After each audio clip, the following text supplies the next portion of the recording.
time the fastest BMW 4 Series is available in rear-wheel drive only, of course, 450 horsepower. It might not excite many today, especially that the predecessor M3 E92 was giving us 420 horsepower, but a quick glimpse at torque of 550 Newton meters, yes, and we started to look at things differently.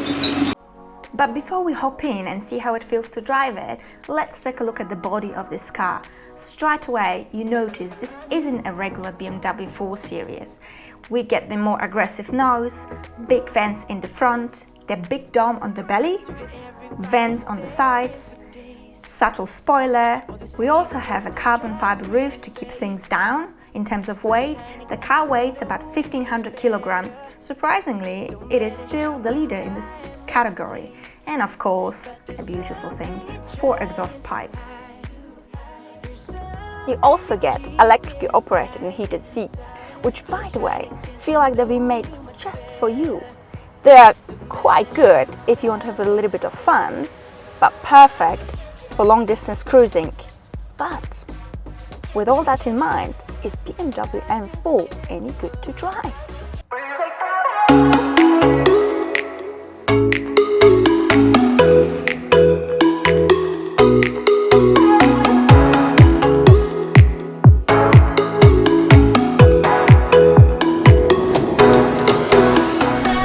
There's no slow thinking here. Quite often with turbocharged cars, there's a slight delay when you put your foot down and actually things happening. Yes, this is not the case definitely with M4. This car is like a lion, ready to attack. Just a light brush on the accelerator, it's just ready. And it keeps attacking through the entire rev range. There's so much thrust happening here. And the rev range is quite a bit, 7,500 RPMs. The adaptive air suspension is standard in all M4s. When you put the suspension into comfort mode, it is surprisingly relaxing for this kind of a car.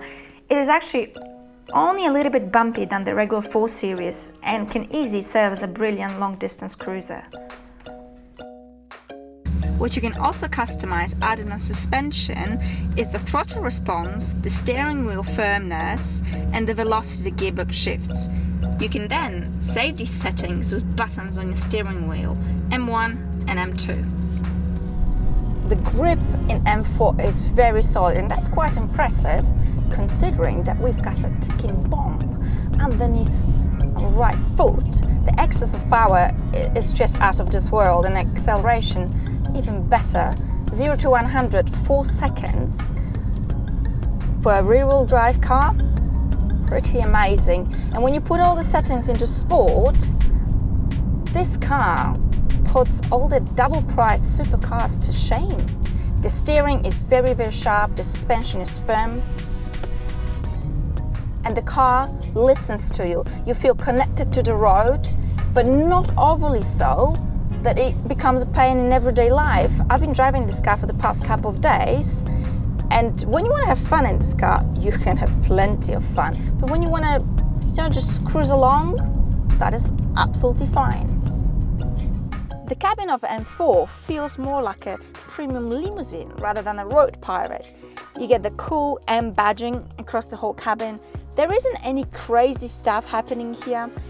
Everything is clean, modern, and has a purpose, such as the big screen. Overall, I do like the system of BMW. I'm a big fan of it.